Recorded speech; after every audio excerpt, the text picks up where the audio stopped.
Welcome to this week's episode of Purrfect Takes. I'm your host, Stephen Patton, joined as always by my dear friend and co-host, Jake LaQuire.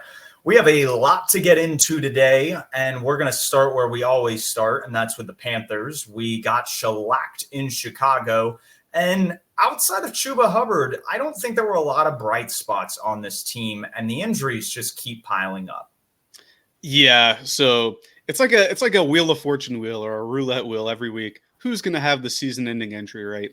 After week 1, it's Derek Brown. After week 3, Adam Thielen gets a pretty serious injury. After last week, it's Shaq Thompson. And now after this week, it's going to be Austin Corbett, who I think was playing a Pro Bowl level for a center. I think coming into the week, he had 0 pressures allowed, 0 sacks allowed. Just really good performance overall. And this was a guy who moved positions, right, in the offseason. We didn't know if he was going to be as effective as a center as he was at right guard. But he was playing super well. Ends up tearing, I believe it was a bicep tear, so going to miss him this year. I think there were a couple other people banged up. Clowney banged up his shoulder, Leggett shoulder as well. So I don't know. It's one thing after another. But to look at the positives, you talked about Chuba having a good game. I thought Trevin Wallace, who started the game, his first start this year, our third-round rookie linebacker, he had the green dot on calling the defenses. I thought he played really well. He had 15 tackles, which do you know how many other Panther rookies have had 15 tackles in a game before? I would assume Luke Kuechly, maybe John Beeson.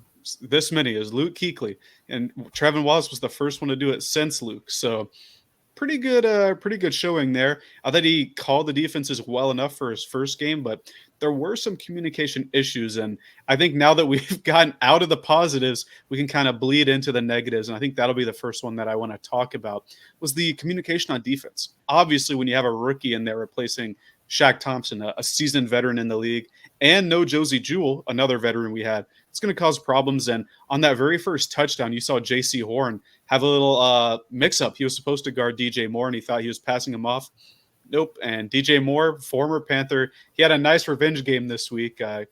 Got his first of 2 touchdowns on a defensive communication breakdown.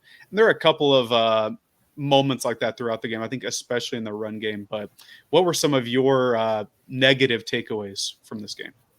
I mean, we couldn't do anything on defense to stop them. They were able to run the ball at will. And I mean, our defensive line is banged up as it is, but when you lose guys like Yotor Gross-Matos, Brian Burns, and Frankie Louvu from last year, that front 7 that was really good, at least stopping some form of offenses a lot last year. We can't stop anybody. And the addition of A'Shawn Robinson hasn't panned out. We haven't seen DJ Wanham. Jadeveon Clowney's been banged up. So it's just that is the starting point for the defense. And then when you look at the second level, a lot of miscommunications, obviously. On the second DJ Moore touchdown, we're running a cover 3 look, and we have Dane Jackson on DJ Moore. And what's interesting is Shane Waldron, Caleb Williams, they've been watching film. They understand in cover 3, when the Panthers would run it, they would run the safety up top in the middle of the field towards the strong side of the formation. So since DJ Moore was the only one on the left side, it was just a one-on-one opportunity. Caleb Williams let his guy go up and make a play. And sure enough, that really, I think at that point in the game, I think it put 2-3 score possession lead, and it was just out of hand after that. So it's one of those things that I don't know what can be cleaned up. Obviously, we have a lot of guys injured, but Ejiro Evero, and what I'm going to point towards is it doesn't seem like he's able to install his scheme efficiently. And that was the whole idea of this offseason was, okay, he shored up the run defense, and then he added pieces to the secondary. And those haven't really materialized, and we're one of the worst, if not the worst, defense in the NFL right now. Well, to me, it all comes back to personnel, right? You lose Derek Brown to start the year, who's our best player, right? A captain on the team. You lose Shaq Thompson, who's another vocal leader. We haven't gotten DJ Wanham yet. By the way, Dave Canales was talking. I don't think we'll see him this week. Maybe week 7 is the week we see him and Jonathan Brooks. We still haven't seen Dane Jackson yet. I know you said it was Dane Jackson. It was actually Mike Jackson on the DJ Moore catch. It was number 2. We have a lot of Jacksons, right? Speaking of Dante Jackson, he had a pick versus the Cowboys Sunday night. Then he got burnt for one of the touchdowns late there. A lot of Jackson corners we've had over the past couple years. But when you have all these personnel injuries, Jordan Fuller, a guy we brought in to play safety, is on IR as well. I don't necessarily think the scheme is 100% to blame. I'm not a fan of preventative defense. I'm more of an aggressive defensive guy, and that's not how Ejiro Evero's scheme is. But when already, like, without the injuries, we're probably bottom 5 in talent. Then you add those on there, it's just really, really rough. And to me, you mentioned how they schemed over DJ Moore to the weak side there for that touchdown. I actually don't think we got out schemed this game. We just got out talented for the most part. If you look at after the first drive, because on the first drive it was a 3-and-out for the Bears. Caleb Williams almost should have been a pick six, but yep. Keenan Allen got his arm in there, prevented it. I don't recall the second play. I think it was a run play with Swift. Then the third play, we get him for a sack. It was Charles Harris, I believe, got him down.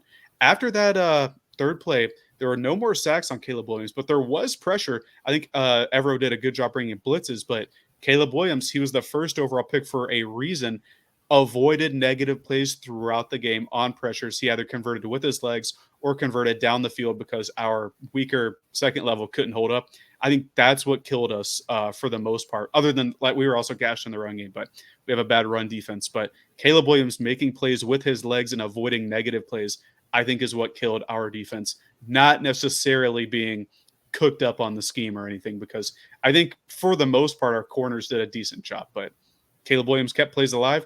I think his time to throw was 3.63 seconds. And normally that's a bad thing, right? You don't want to see QBs holding onto the ball too long, but when the guys are able to get downfield and get open, they have Odunze, DJ Moore, Keenan Allen. Cole Kmet got free. I believe it was right before the half down the right sideline to set up one of their scoring drives.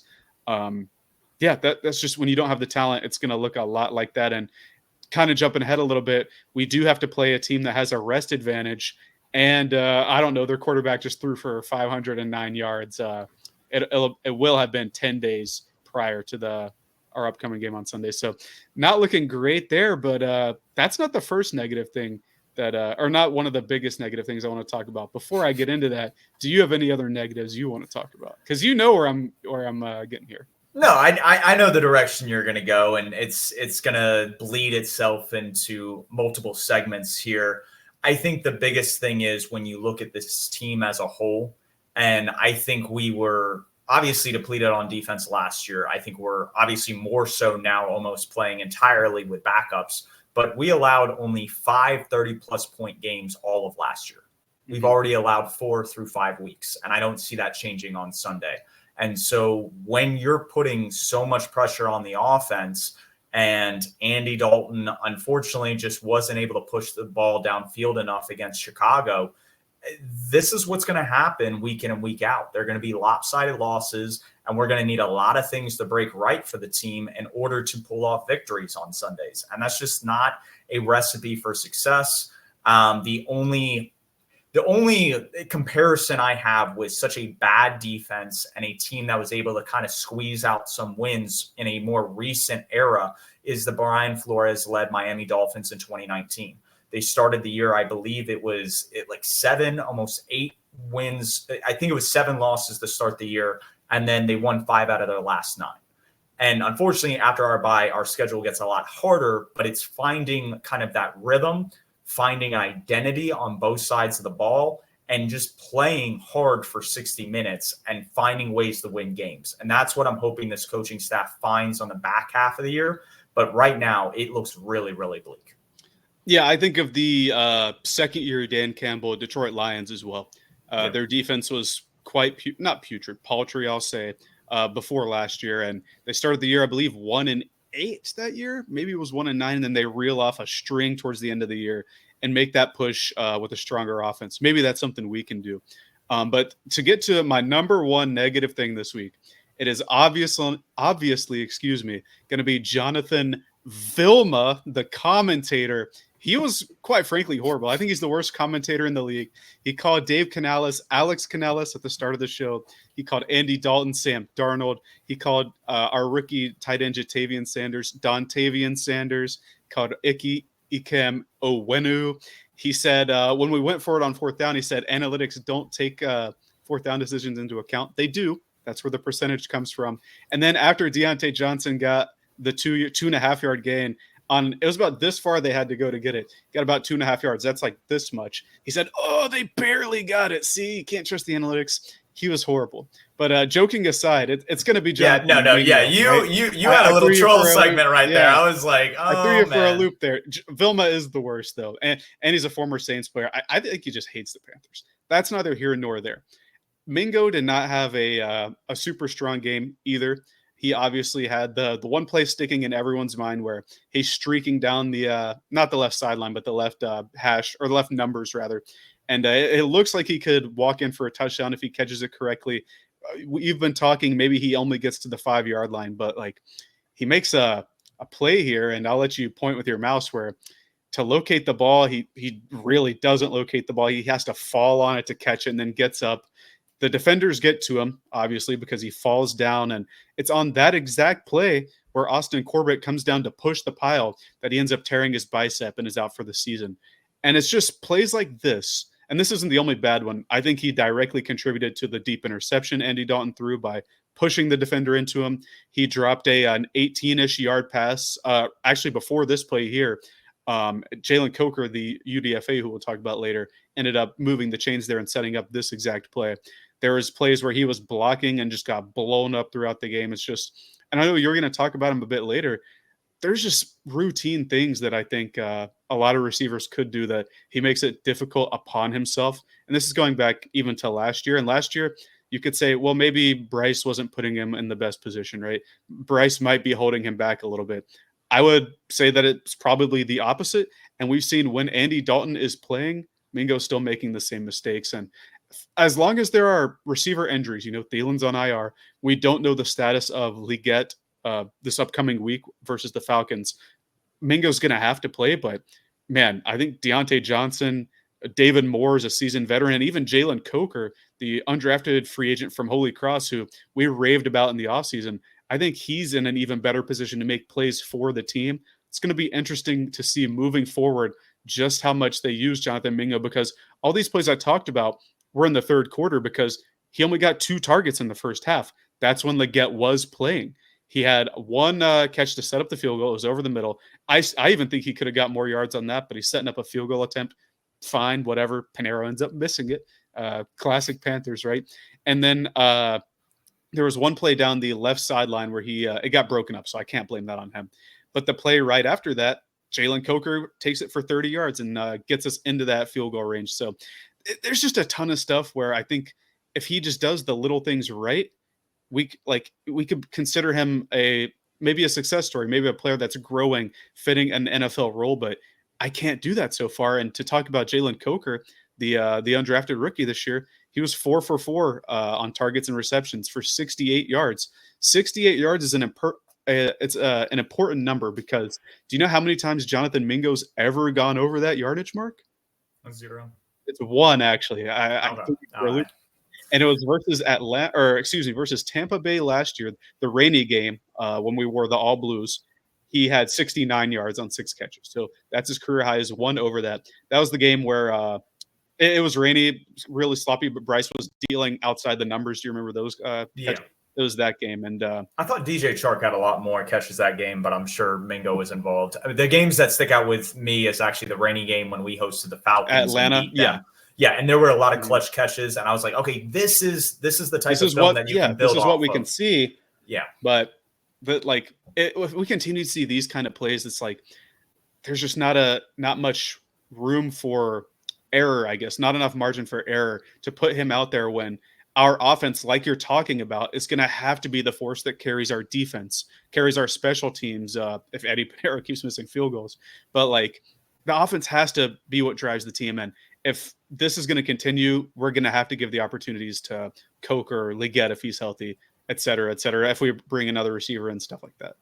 Absolutely. And especially in 12 and 21 personnel looks, when you only have 2 wide receivers on the field, I don't think Mingo should be getting those reps anymore. And that's unfortunate to see. This is a guy that you invested. It was this game in those looks in the first half when Leggett was healthy. Mingo wasn't out there. It was Johnson and Leggett. No, and Leggett has proven since the Raiders game that he can be a guy that can make plays when the ball is in his hand. Are there still a lot of areas Leggett needs to grow in? Yeah. Absolutely. What concerns me most is you saw a lingering hamstring injury in the offseason. Now you're seeing a shoulder injury. My fear is with somebody as big and physical as Xavier Legette is that if he has this injury-prone nature over the kind of first couple of years in the season, it's going to kind of give off Alshon Jeffrey vibes in Chicago, where it's a player that has talent that can be a grown man in the NFL and just make big boy play after big boy play. And he has that capability. He's shown glimpses and flashes of it. It would just be unfortunate to see a guy that has that caliber struggle to stay on the field, and the player that can stay on the field struggle to make plays and honestly just make routine wide receiver plays in the NFL look incredibly hard. I understand that a lot of people thought, and we showed the clip of kind of where Mingo caught it earlier, a lot of people thought he should have housed it. And I don't think a lot of wide receivers house it. And the only reason I say that is because looking at field control with tracking data last year that was provided through the Big Data Bowl, a lot of times when you have defenders that are 5-10 yards ahead of you running at an angle like that, it's hard to necessarily get 15 yards. And so why I don't necessarily think Mingo would have scored, Coker would have scored, Legette would have scored, heck, even Deontay Johnson would have scored there. I do think those other three wide receivers compared to Mingo catch it in stride, even though they have to cut it upfield, and are able to at least bring it within the 5-yard line. Give your running game a chance to just plunge it in and get a score and get points on the board. And that's where Mingo's struggling. I'm glad that he's not dropping those catches, but when you're falling down to make a catch like that, when there are yards on the field to be gained, it's just unfortunate to see. And it just, again, another sign that he should not be high up on the depth chart, a guy that should be getting a lot of snaps. Is he good in the run game with blocks? Occasionally. He's shown growth there. I think he's good in that aspect. But unless he's running clear out routes, I don't think this is a guy that should be seeing a lot of targets moving forward. And I'm going to give you some credit here. After, I believe it was the Saints game where he had those fumbles, I think you had called for him to be benched or see less playing time, and I think that's fair. I know you've been the Mingo guy, but you've seen it realistically, I think, and I think this is just the final straw for you on the whole Mingo adventure. So I respect you. Fingers crossed that he proves us all wrong. But it's like the Terrace Marshall arc, and I got off the Terrace Marshall band really quickly. But the idea with drafting him is like, okay, we have DJ Moore, Robbie Anderson as our 1-2. He played with Jamar Chase, Justin Jefferson. Maybe he can make plays. He wasn't even getting targeted.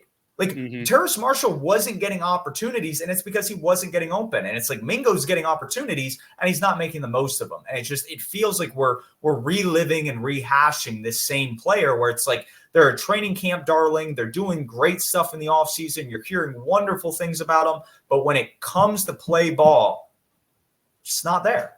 Just not there. Sounds like a broken record with us Panthers fans recently.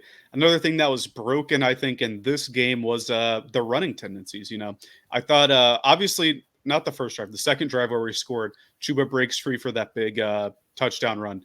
But after that, he was used, I think, pretty sparingly and few and far between with a lot of the inside runs, even though if you take away the chunk run, he was still getting, I think, 4.9 yards per carry, which was certainly more than what Andy Dalton was averaging per pass up until he hit the deep one to Coker and Mingo. He was throwing up prime Panthers Teddy Bridgewater numbers. It was like 7 for 8 for 6 yards or something throughout the first half, which is despicable, especially for a guy we saw like airing it out downfield earlier this year. I understand that the Bears secondary is a different beast compared to that of the Raiders and Bengals, but if we're not going to run the ball in between the tackles effectively, which we just stopped doing it. You got to take some stuff downfield, and that wasn't happening either. I've been a fan of like the play design and concepts from Canales, but he has gotten away from the run game, I think, in I would say 4 weeks. Even though the Bengals week, Chuba did get his numbers. I thought we could have ran it a bit more. The Raiders game, I think, is where we really shine there. But the first 2 weeks, no runs really at all. The Saints game, look, I get it, right? We just got blasted in the first half. You can't run the ball. The Chargers game, we certainly could have ran the ball, and Chuba was begging for it right before Bryce threw the But Chuba was begging for it in the Bears game. He literally looked at the sideline at one point. It was like, keep beating me. Yeah, like it's just... And it's... While I enjoy the concepts Canales brings up, I like the personnel packages. We were talking about 12 and 21. There was a ton of that in the first half, and I want to see more of that moving forward, especially when we get Jonathan Brooks back, because those Chuba and Miles Sanders looks are pretty deadly so far. That was what Bryce's scramble play was. I think both of them were there. Anyway, I like that stuff, but we're getting away from the run game too much, and that's our bread and butter, especially when we're not throwing it downfield like we were. Chuba was averaging over 7 yards a carry. I'll say this, without Corbett there, and without we will be missing Taylor Moton this week. First time in his career he's going to miss a game. Maybe that impacts the interior run game or the runs to the right, but we did draft a top 10 tackle a couple years ago who's a mauler in the run game, so might have to see some action to the left side. Maybe have Robert Hunt pulling and stuff like that. It's going to be interesting because the Falcons D-line not very good, so I think that's going to be the point we can attack. But that's like my main takeaway this game. Don't abandon the run. Chuba, I saw a graphic today. I don't remember who it was, but it was like running back success rates throughout the year. It was number one. Marcus Mosher. And it's Chuba. It's Chuba. He's the only one above 60%. I think the next guy was at 50%. Chuba has a 65% run success rate, which I'm not sure like the down and distance what that means, but I think it's 5 on first down and like 3 and then 2. Like he's moving the chains. If that is how they're defining success rate, there's a couple different ways, but if it's that way, I believe the definition is 50% of the yards on first down. Mm-hmm. No, I think it's 40% on first down, 50% on second down, and I think it's 100% on third down. Or like moving, like converting the third down. Yeah. And he's the best in the league at that so far throughout I can't say the young season anymore because we're 5 weeks in. We're more than a quarter. You should know who you are by now. And if Canales is establishing this culture of being a ground and pound team, like a tough team, do it. That's my key takeaway here is commit to that run game, because do you see what the Falcons just did to the Buccaneers throughout the air? If we want to control the ball, if we want to be able to compete with them scoring wise, we need to run the ball and keep the ball out of their hands so they don't throw for 500 yards. Yeah, no, you got to limit possessions. You got to burn clock. You got to do things that are just going to work in your favor. And honest to goodness, we talked about this a couple of weeks ago with Dave Canales. This is a guy who vehemently said in the offseason that I'm going to show you how stubborn I am about the run game. It's like, you have a good run game. It's functional. It's not like Chuba was getting stuffed every single play. Like, he's ripping off yards after yards. He had that big touchdown on one of the opening drives. Like, what are we doing going away from that? And then the harp on that, Canales, immediately after the initial reaction you get after the game, and the reason why Bryce Young was put in the game was because we can't have our starting quarterback, Andy Dalton, get hurt. What? You are brought in here to fix Bryce Young. His benching was more so because his development was only going backwards. It was not going forwards. It was to stop the bleeding, was the benching. And then... I think in the moment, it was a pretty poor choice of words. I can understand what he's trying to say, right? We want our starting QB to be healthy for next week. But when your selling point on being the head coach of this team was, we're going to move the offense forward with Bryce Young. Obviously, it doesn't work the first 2 weeks. I thought he did come in and make some good plays in this game. He also had a couple that got batted down and one got batted up and was close to an interception there. So it was here or there, I guess, on his performance. But to go after the game and say, we didn't want Andy Dalton to get hurt, so we put Bryce out there. All you have to do is say the game was out of hand and we wanted to get Bryce Young, a young QB, a guy who could be the franchise QB. We want to get him some reps, right? And he did say that on Monday, but in the moment, that's such a rough thing to say, especially when you're dealing with all these injuries throughout the season and particularly on that game day.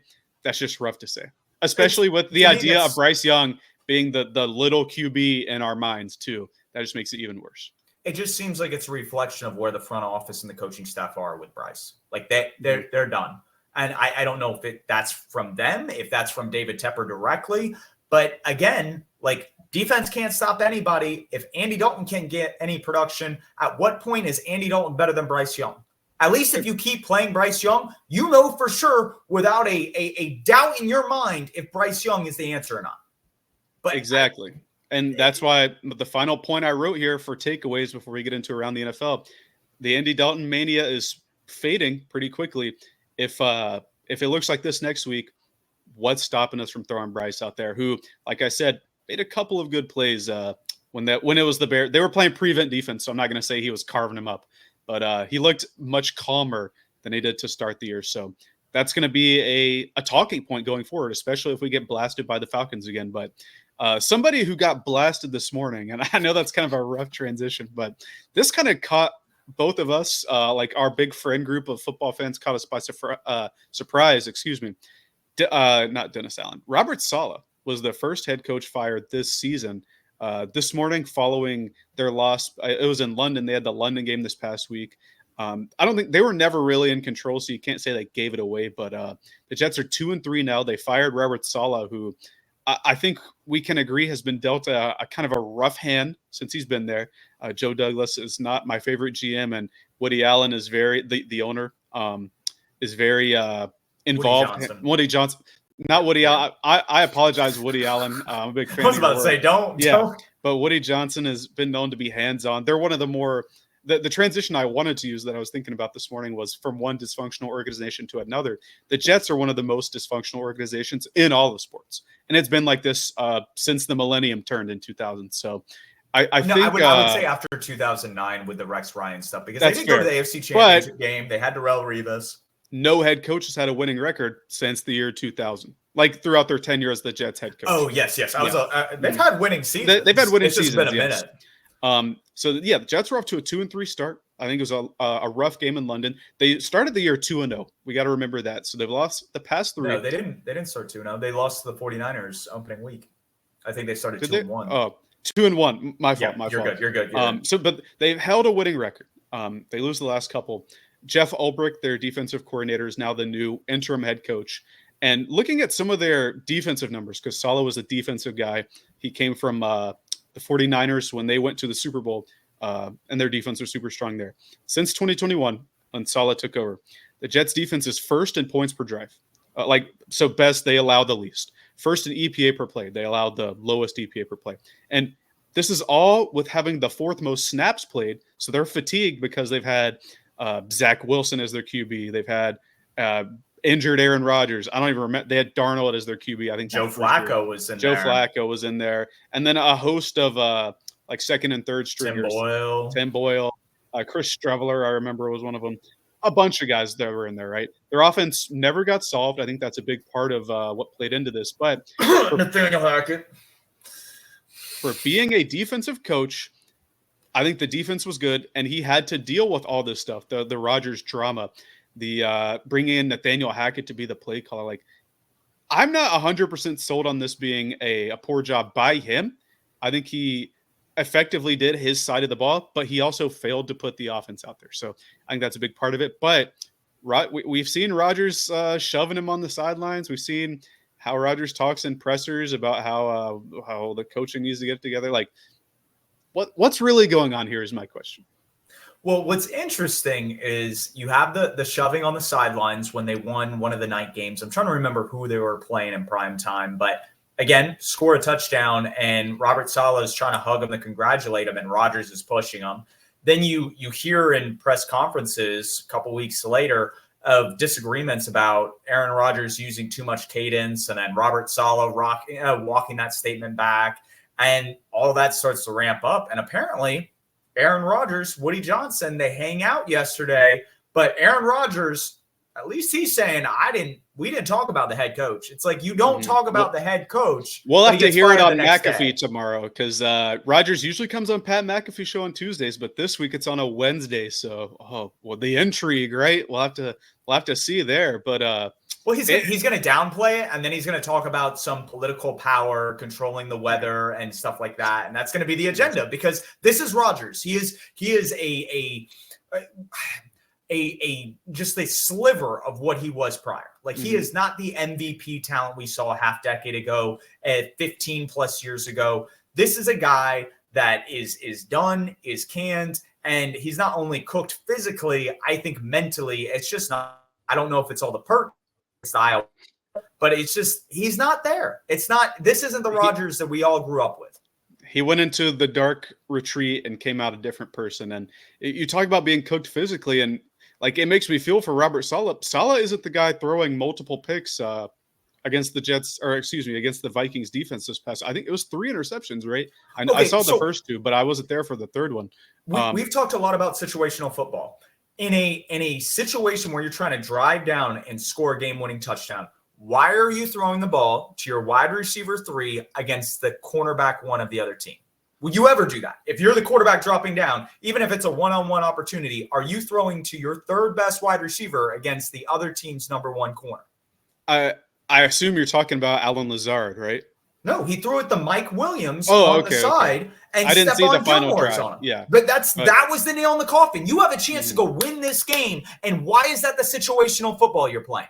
Like, you have Garrett Wilson. It reminds me, and this is why I thought it was Alan Lazard. It reminds me of the 49ers NFC Championship 3 or 4 years ago, where somebody was streaking open over the underneath route, and Rodgers throws it to Devontae Adams, who's double covered, and it's an interception, and they lose the game there. And so I'm not sure. Yeah, like you say, if he possesses the quick acumen to make all the really super smart decisions that he used to make. When we prime Rodgers, who we talk about, I remember one of the talking points was his touchdown to interception ratio, and the highest ever next to him was like 2.1. It was Breeze or Brady. Rodgers was four touchdowns to every interception because he was such a good decision maker. Seems like that's falling away just a bit as well.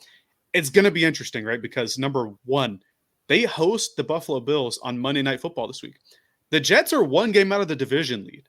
The Bills have, after a 3-0 start, the Bills have fallen back a little bit, fallen back to earth. Josh Allen has played, in a word, horrible the past 2 weeks. And then the other two teams in the division are the New England Patriots, who, by the way, just announced Drake May is going to be their starter. They're throwing him to the Wolves versus Houston's defense. I feel really bad for him. Hopefully he's able to make some stuff happen in that game. Or the Dolphins, who, without Tua Tagovailoa, have just been terrible. I was surprised they were able to beat New England this past week, but that just goes to show you how bad New England is. So this is really a two-horse race right now in the division, and when you have an opportunity to take that lead, especially when this defense, Robert Saleh's defense, has been known to give Josh Allen fits. They've been beating them when they had Zach Wilson at QB. So, like, I really don't know. It seems like a rush decision, impulsive, like based on the owner Woody Johnson or Aaron Rodgers, one of the two, maybe even Joe Douglas, but I doubt Joe Douglas had anything to do with it. I don't know. It seems weird, and I think this is all capped off with what does it mean for the Devontae Adams sweepstakes? Because if they really want to show, hey, let's get this offense fixed, right? Robert Saleh's gone, we can fix it. Are they going to immediately trade for Devontae Adams right out the gate just to have another weapon in there and say, look, without Saleh, our offense is fine? Like, that's the question that pops up for me. In terms of like playing what was Saleh's influence on the offense? And that's the question. It probably wasn't. He hired Rodgers' guy, Nathaniel Hackett, to be in there. So I don't know. Like I'm saying, to make Saleh look bad, are they going to say are they going to greenlight a Devontae Adams trade, which has seemed to stagnate over the past couple of days based on reporting from, I believe it was Jordan Schultz of Bleacher Report, that teams aren't willing to pay the second round price. If we see the Jets swoop in and say, all right, second round for Devontae Adams, what does that say about what the Jets are trying to prove with the Robert Saleh firing? I guess is my question. I think the only thing that they would try to prove is like, oh, we can win 9 or 10 games, sneak into the playoffs, but you're not a Super Bowl contender. There is nothing that they've put on tape that suggests that this is a team that can go the distance, especially when you have teams like Kansas City Chiefs, the Baltimore Ravens, like these juggernauts. Even the Bills in their division. I honestly, and obviously the Bills have looked poor the past 2 weeks, but again, they had opportunities to win the game in Houston just last week, and I don't think the Jets could go toe-to-toe with the Texans. Right. I just don't think they can at this point. So again, the whole reason why we brought this up before we get into the who we missed on section is that initially you predicted that Dennis Allen at the top of the season when we did our award prediction episode, that he would be the first guy can. Now, obviously, Clint Kubiak comes out of the gate. They look hot. They, I believe, started 2-0, and they've gone 0-3 since. Now, obviously, a couple games could have gone the other way. For instance, the Atlanta Falcons game. But that being aside, my guy that I thought would get canned first was Antonio Pierce. And then I said last week the Jaguars would fall to 0-5 and Doug Peterson would be canned. And I think Peterson is probably going to be the next guy out the door. But our initial predictions, it looks like those guys may stay honestly on their teams for the duration of the season. I see if the Raiders ship out Devontae Adams, they've found ways to win games. They can win 5 or 6 games without Devontae Adams this year. I think that's impressive. I think it may give him another year, but he may not get canned in season and not even at the end of the season if he's able to muster that kind of gusto from this roster. Yeah, they just need to figure who the QB is going to be. If they figure that out, I think they're not going to be fine because either of those QBs aren't necessarily world beaters, but they can win games. You saw what they were able to do against Baltimore with Gardner Minshew. Aiden O'Connell, while he's not a superstar by any means, has made plays, and a guy like Brock Bowers being there now makes the offense more fluid. I think like you can funnel it through that guy, even if you don't have Devontae Adams. So it's going to be really interesting there. I could also see Dennis Allen still staying on, even though the Clint Kubiak magic has kind of faded after the first two 40-point weeks. Versus, I think we know now some pretty poor defenses with Dallas and the Panthers. They're still moving the ball. They, like you said, they still could have won that Falcons game. Last night's game, well, I think it was a poor matchup for the Saints with the Chiefs' run defense. I think some things could have gone their way, like maybe Derek Carr doesn't chuck it like 50 yards and thinking it's out of bounds, but it's actually a pick, or throwing into quadruple coverage down the field. I don't know. But like, I think both of these guys could still get fired or could still stay. This one just came out of nowhere, right? And obviously we missed on that prediction, right? Who did we miss on as the first coach fired? I said Dennis Allen, you said Antonio Pierce. There are a lot of other things that we missed on, and we want to be humble and admit our mistakes, right? About players we've missed on. So you came up with this segment. You wanted to do a player that each of us missed on, a coach we missed on, and a team. And I'm going to kind of cheat real quick with my player because I'm going to do multiple players. And this is why I thought the New Orleans Saints would be actually very, very poor this year.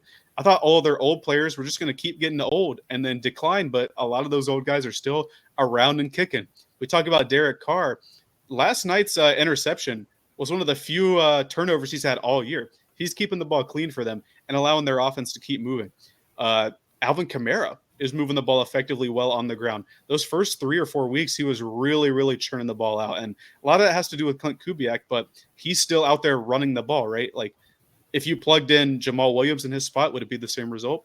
Not sure. But then Demario Davis as well on defense is still ever spry and can run across the field really quick and fit the run really well. Cam Jordan's starting to fall off just a little bit, but those 3 core guys that they have are keeping them in games and winning the games at the beginning of the year where they blew the Panthers and the Cowboys out. But the Saints olds, I apologize. All right. You guys are still here. And hopefully you guys do get old throughout the season because got to pray on the Saints downfall, but they've been keeping them alive and well the first couple weeks of the season. Yeah, no, I think that's a good point to make. They've also had good contributions from Brian Bresee, their second-year player out of Clemson, and Chase Young. Feels like he's found a rejuvenation in his career. He's had a lot of good pressure numbers, and if he's able to convert those to sacks as the year goes on, he could line himself up for a very lucrative contract extension either with the Saints or another team next offseason. So the player that I missed on, we already touched on this when we talked about the Panthers, but just want to hammer it home. That's Jonathan Mingo. I thought this guy was in a prime position to take the wide receiver 2 role, really kind of take Adam Thielen's role, play a power slot wide receiver, gadget design, kind of fit into this offense. And it's not just me. Matt Harmon saw when he came out of Ole Miss that maybe he could play a Mon-Ra St. Brown role in this offense, and it just hasn't materialized. He consistently makes routine just passes and catches and yards after the catch look extremely hard and difficult. And until he can take that step and prove that he's anything other than that, the evidence is just too strong between his rookie year and now 5 games into his sophomore year. I don't know what else to say. Like, I'm wrong. I'm going to have to tweet out this week to Panthers Nation that I messed up on that one, guys. I was hesitant on all the Bryce hype and even some of the slander, and I wanted kind of the same grace given to Mingo. Obviously, Mingo's gotten that with 5 weeks, Thielen being out, Leggett going out in that Chicago game, and he hasn't made the most of those opportunities. So it's time for guys like Jalen Coker and maybe Jatavian Sanders to kind of take a step as being those younger guys that Andy Dalton leans on. Sanders had he had a bad game. About rough games. He had a rough game as well. But again, he is a rookie, and yeah, it's just Mingo. Hopefully, he can carve out a role because like the athleticism is there, the traits, some of the traits are there. I kind of think about it like Quentin Johnston, who I think has really come on for himself this season.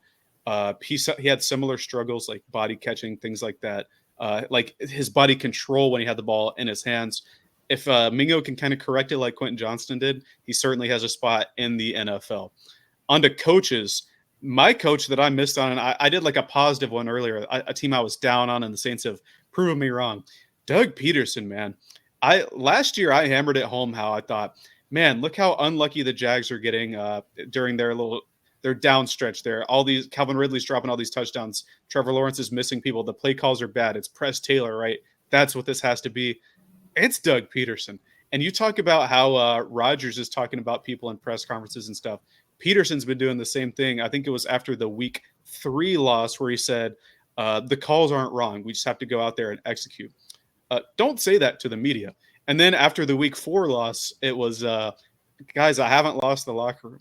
That's what I would say if I've lost the locker room. And while they did get a win here. They did.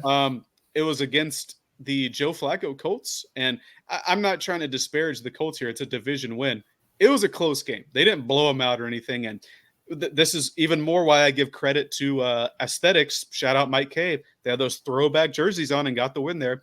You want to look at aesthetic stuff throughout the league this past week. The Texans winning their new H-Towns, which I think are hideous. They are. They're hideous. But it's their new jersey, right?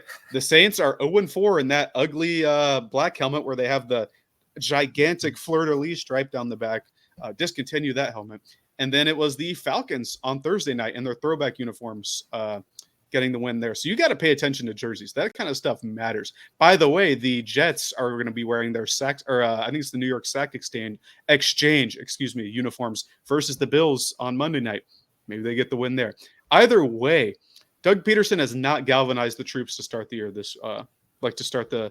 start the year this year. That's kind of a run-on sentence there. But this past week, I thought they played well. Their O-line really was the MVP this past week. They allowed 1 pressure, I believe, across the 5 starters. It was on Anton Harrison. But the Jags are too talented to not be winning all these games that they are in, especially against a lesser competition. And if Doug Peterson can't take this week and turn it into a stretch of 6, 7, 8 weeks where they play really good football, they aren't going to be winning this many games.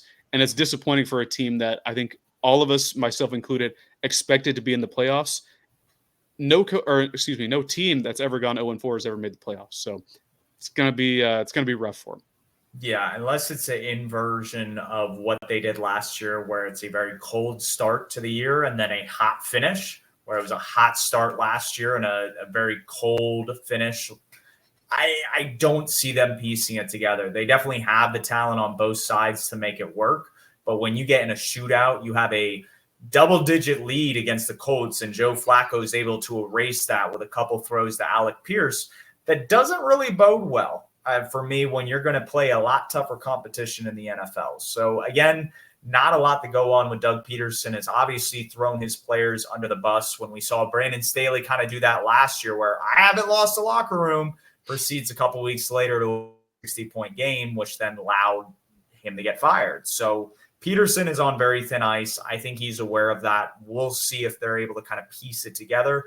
The guy that I think is probably on the hot seat, and he's in a city that's a little bit more vocal than Jacksonville, has a little bit more skin in the game, has to grease some polls up if they ever bring a title to their city, and that's Philadelphia Eagles under Nick Sirianni. And Nick Sirianni obviously comes to Philadelphia. He brings Shane Steichen from the Los Angeles Chargers with him. He brings in Jonathan Gannon. And that coaching staff propelled them a couple years later to a Super Bowl run. Well, after that Super Bowl run, Shane Steichen gets hired by the Colts. Jonathan Gannon gets hired by the Cardinals. And you hire internally. Doesn't go well last year. Outside of that 10-1 start, they were winning games by the skin of their teeth. And that started to show its face down the stretch. And that has bled into this year, where they don't look good. They don't look competent. And yes, A.J. Brown, Devontae Smith, they've been out the past couple weeks. They're coming back healthy. If this team can't stay healthy, though, they can't keep their stars on the field, bringing in Kellen Moore and Vic Fangio, who are on as many teams over the past couple of years, it's like they got a new team each year of the past 3 years. 3 years, 3 different teams. It clearly doesn't work with these guys. There's a reason you were able to hire these guys. And it just seems like Nick Sirianni is becoming a product, I can't speak right now, of the guys that he put around him initially. And I just don't see the added benefit he has. It seems like the Doug Peterson, Carson Wentz fiasco towards the end of their tenure. And who knows? Maybe the Eagles draft a quarterback in this year's draft in the second round, stick him behind Hurts. Hurts gets hurt. You put in that second round guy, and he ends up being the star, and you have to trade Hurts, fire Nick Sirianni, and start all over again. So I don't know if that's the direction. It just seems like history might be repeating itself in Philadelphia sooner rather than later. Yeah. You talk about how they lose Steichen and Gannon, right? And then the internal hires who have been there before they know the system, right? Doesn't work out. I think a lot of people, myself included, thought, hey, they can get proven play callers on each side of the ball. Kellen Moore, who's an upcoming person, and Vic Fangio, who's been around the block for quite some time. Panthers if they DC can get back in the day. I believe, was he not the very first defensive coordinator we ever had? If not the very first, one of the first. Anyway, they bring these two guys in, and it's starting to not look like it did, or not starting to. It's not looking like it did when Shane Steichen and Jonathan Gannon were there. And like you said, is Sirianni a product of those first couple of guys that he hired? Because it's been proven now that it was those two guys that were in the organization, because their successors rather couldn't replace it. And then when they come in and bring the outside hires in, if they can't replace it once A.J. Brown and Devontae Smith are back healthy, I'm going to have concerns there, because the defensive side of the ball hasn't been dealing with as impactful injuries as the offensive side of the ball, and the defense still isn't inspiring to me. No. Hopefully, even with Jalen Carter playing good football, like he's playing out of his mind. Defense around that. Yeah, and they drafted the two corners this year. Like they bring Gardner Johnson back at safety. Like they've made the investment. He needs to take the 8 off his jersey. He said, I'm doing this for you, Kobe. And every single game, there is a highlight reel catch on him. And it's just, you can't It's wear a bit 8. disrespectful. It's a bit disrespectful. The defense needs to get it together, because they have the talent, and the offensive side has the talent as well. We're just going to have to see with them, right? Like, that's a wait and see for me. The Jags are like on the precipice of falling over. If they didn't win this week, I think you're right. Peterson was out of there, but they did pull off the win. A team that's pulled off more than one win. In fact, they pulled off 4. They're Washington 4-0 over the last 4 weeks. Correct. They lost their opener, and they've won 4 in a row. The Washington Commanders. I apologize. I was not familiar with your game, because when we came into the season, we had the episode with Colin Dunphy, a noted Washington fan. I said, I really want to put you guys above the Giants, but I am so afraid of that O-line and afraid of Cliff Kingsbury. Well, both of those have held up, or the O-line's held up well. Cliff has accentuated his rookie QB's strengths, and they're the best offensive football, and it's not close. They lead the league in EPA per play, overall EPA production. I don't know scoring-wise, but they probably lead in that too. If not them, then it's probably teams that have played the Panthers already. But they're just, I think the Ravens on are fire. Second in a lot, and they played the Bengals this past week, so that's going to help. Those two teams play each other this week. I believe it's in Baltimore. Yes, in Baltimore. That's going to be the main screen game for 1 p.m. because the Panthers play at 4 this week. But they're just on fire. Jaden Daniels is the truth. We talked about him either last week or 2 weeks ago, but this is a really, really fun team to watch. And I want to know what noise can they make in the playoffs if they get there. I think we've seen that, although the Giants did win this past week, all of the other teams in the division have their flaws, right? And while Washington's defense certainly isn't a great defense by any means, if the offense can support them enough, they can win that division and make a playoff run. And I want to see what kind of stuff they can do in the playoffs against some of the better defenses that they're likely going to see, or against some of the better offenses. You know, teams like Detroit, that'll probably be in. Seattle might be in there if they keep up their good play there. What are they going to do against these teams? That's my question there. But man, this is a fun team to watch, and I'm happy that they proved me wrong, because again, they're a blast to watch. Yeah, I will. They obviously lose their season opener to the Tampa Bay Buccaneers. Mm-hmm. I would put the Buccaneers kind of in that tier of like teams that have that playoff experience of just gritty. They know how to win games. And that's where it's like, okay, I think the Lions are a cut above that. I think maybe even the Packers are a cut above that. The Vikings clearly are showing they're a cut above that. Maybe the Seahawks are. It's when you start facing those teams, I'm very curious to see how the Commanders will kind of hold up. And the reason I say that is because even though their offense has been lights out, their defense still has a lot of holes. And that was to be expected. This was a team that had the second overall pick. I think this is why we were hesitant about the team. It wasn't that we weren't excited about what Jaden Daniels could provide or this coaching staff, if it added more talent, could end up becoming. It didn't seem like it was a one-year turnaround. And Jaden Daniels has made it a one-year turnaround. So if it wasn't for the other team that I had in a top 5 draft spot position, I would have definitely had Washington here as well. But the team that I missed on was the Minnesota Vikings. You lose J.J. McCarthy. Sam Darnold's your starting quarterback. You have, I think, depth issues on the defensive side. It doesn't matter. It really did not matter. This team is 5-0. They have trailed the 5th least amount of time when you go back to the 1970 merger through 5 weeks. The other 4 teams ahead of them all made it to the Super Bowl. Now, I don't know if we should be penciling in Chiefs Vikings right now, but if we're going to lend ourselves to a truly dominant team right now that is really, really hot, it's the Vikings under Kevin O'Connell and Brian Flores. And those two had the offense and defense humming, playing complementary football. When one side is struggling, the other one is picking up the slack. And we're seeing Justin Jefferson look just as good with Sam Darnold as he did with Kirk Cousins and some of the other quarterbacks and the journeymen he's played with. And this is just exciting to watch. This is a team that knows what it's doing. Kwesi is being justified in his analytical approach to building this roster, and it's paying dividends. This team deserves its flowers, and I was wrong. I thought they were a bottom 5 team just based on injuries and depth, and they're proving to be one of the best, if not the best, team in football right now. Yeah, and it's coaching, right? Coaching matters. A lot of times we want to look at rosters and say, oh, why can't they do that with this? You need the right guys in place of leading the charge. That's why Mike Tomlin's never had a losing season. And you look at this team, right? You want to talk about Justin Jefferson.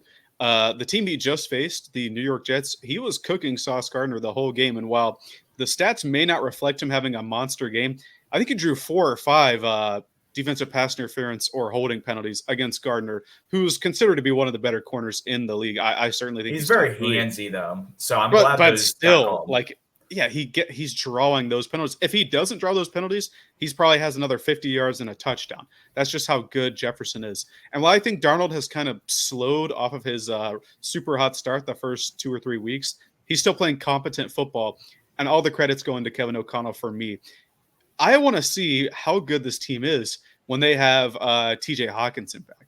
When Aaron Jones comes back, I think he got a little banged up in this Jets game. We'll have to see with him. But when they're at full power on offense, we talked about how exciting Washington is. How good can this offense be? And then they have the defense under Brian Flores to disrupt anybody. Like you were talking about, what can Washington do against some of these better teams?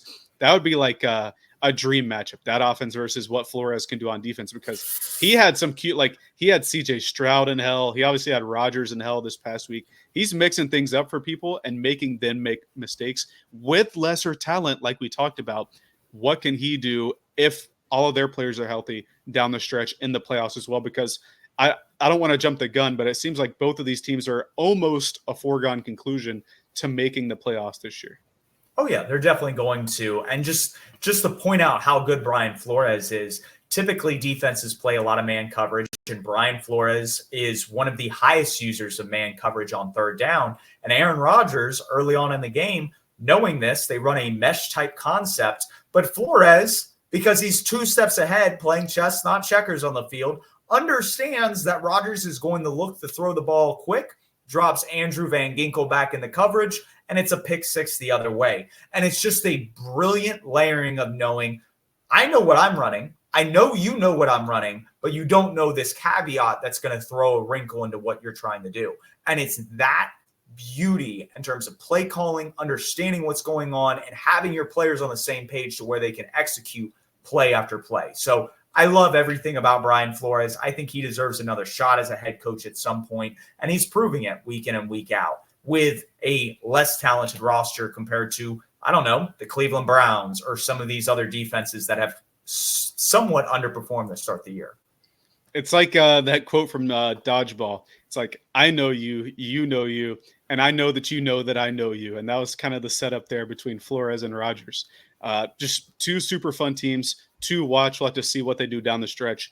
The Vikings have an LSU receiver this past week who we talked about, Justin Jefferson, who drew a lot of flags, and he still had a really good game by an NFL wide receiver standards. He underperformed to his standard, but for everybody else, it was really good. 6 receptions, 92 yards. So good week there. But some other LSU receivers have been cooking recently, and especially this past week. Malik Neighbors didn't play because he was concussed, but if he did play, I'm sure he would have cooked whoever the Seahawks put on him.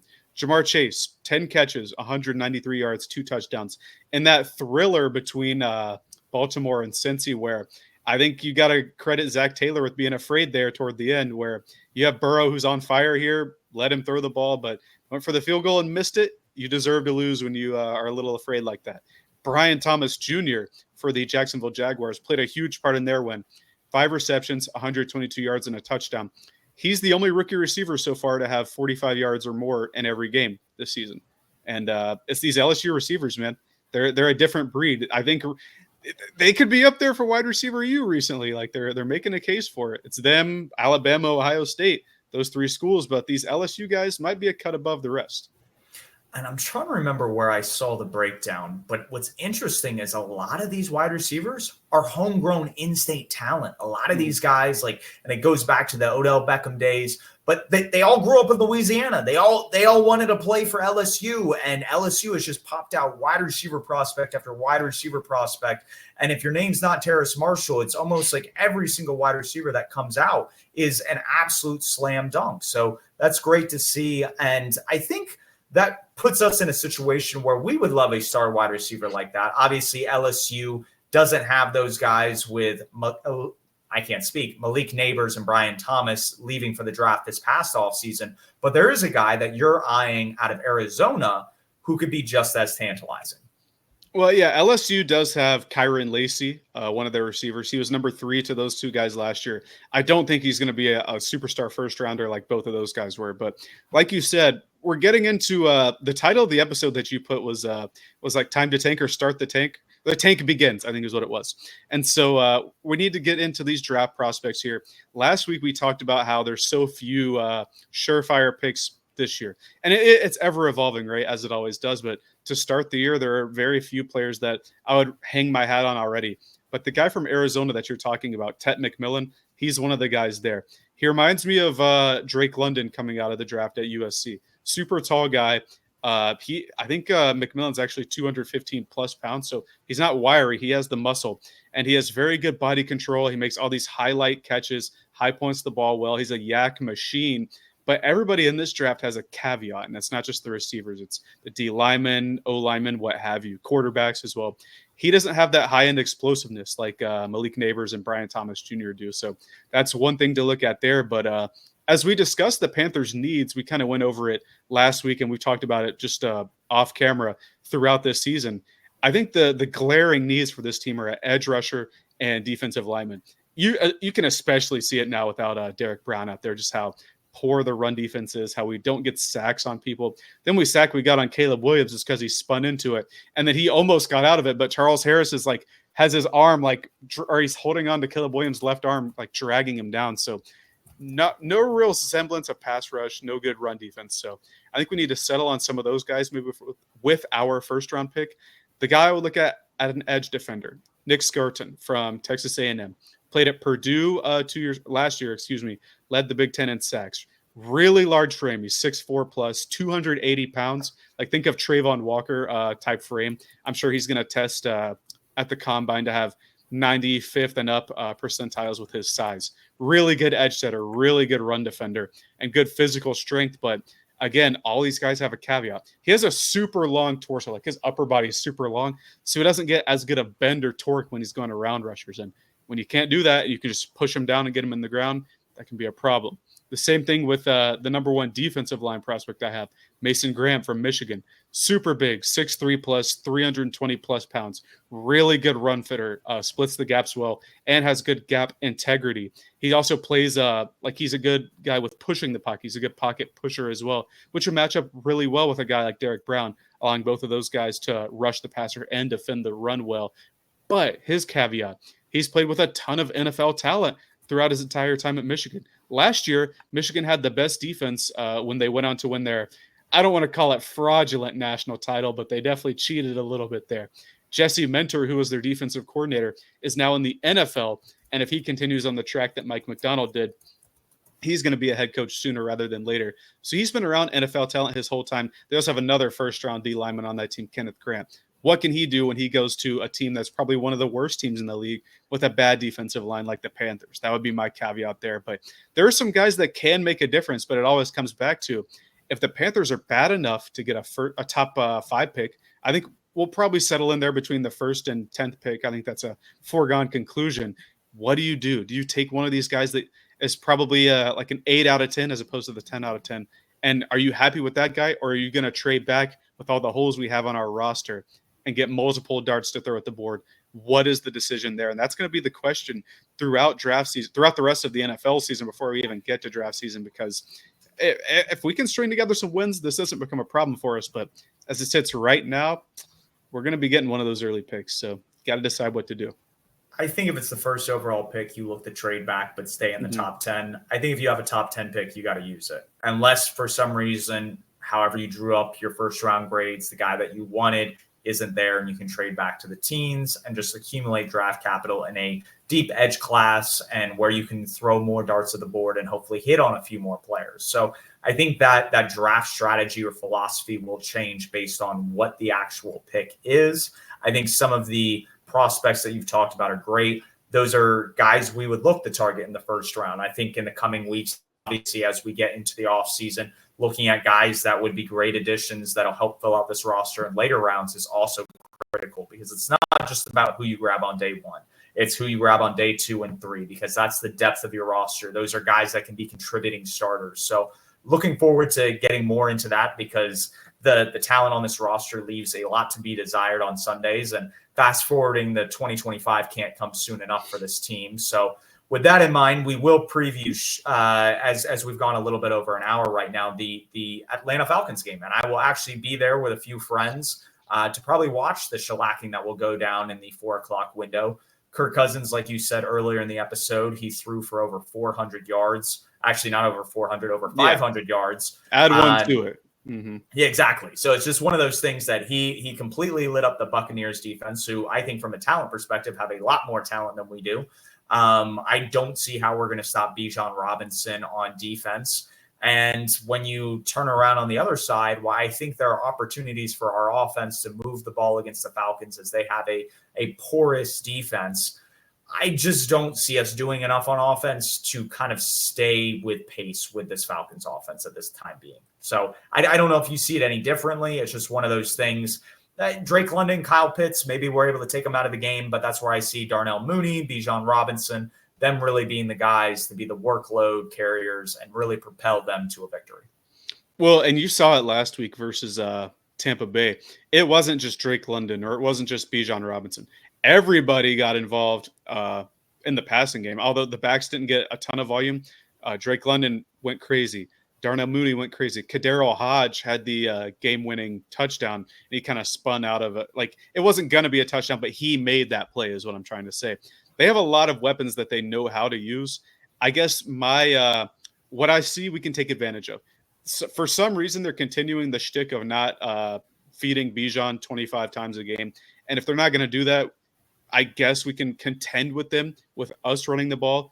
Again, keeping control of the clock. Not letting them have 35, 40, 45 minutes to be on offense. You want to talk about clock control? Look what happened with Alabama this past week.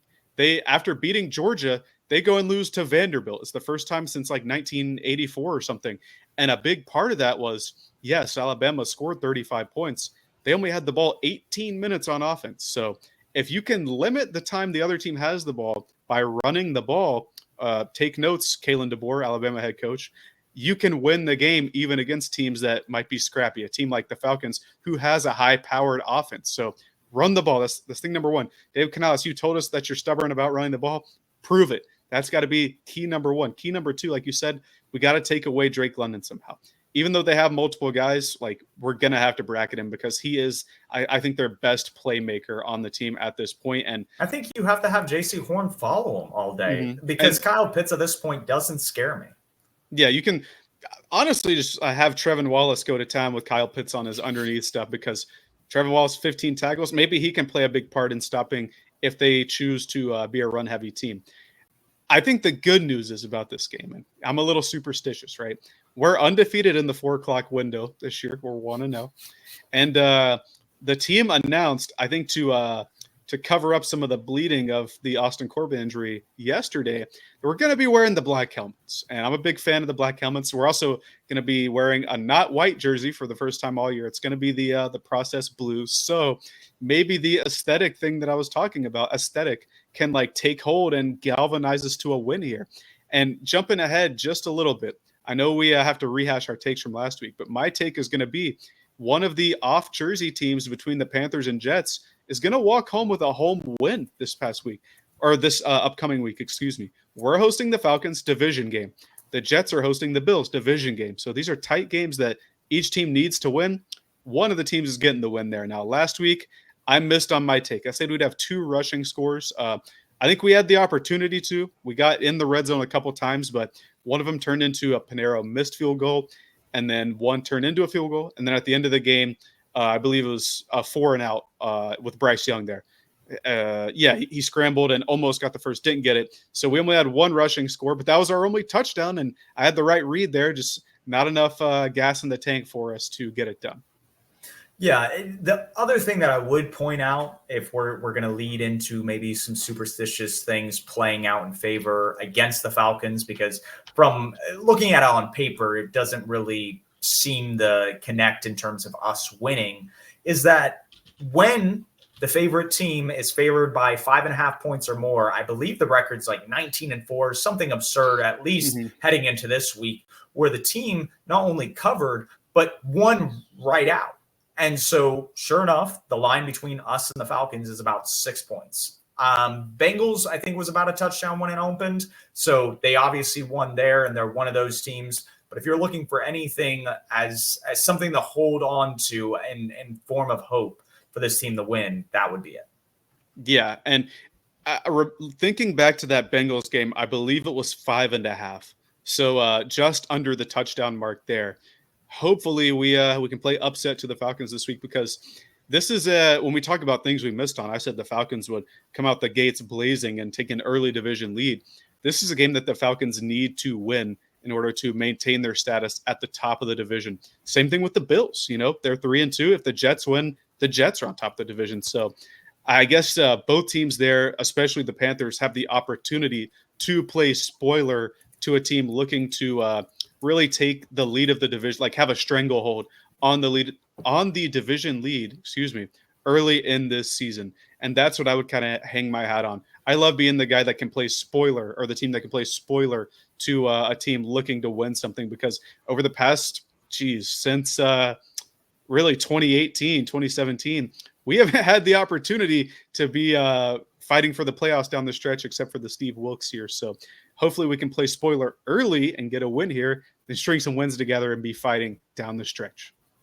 Yeah, I don't know about all that. I agree with your point earlier that we're going to have a top 10, maybe even a top 5 pick, and looking towards the draft and just seeing how we can rebuild this roster, especially on the defensive side, I think becomes a priority.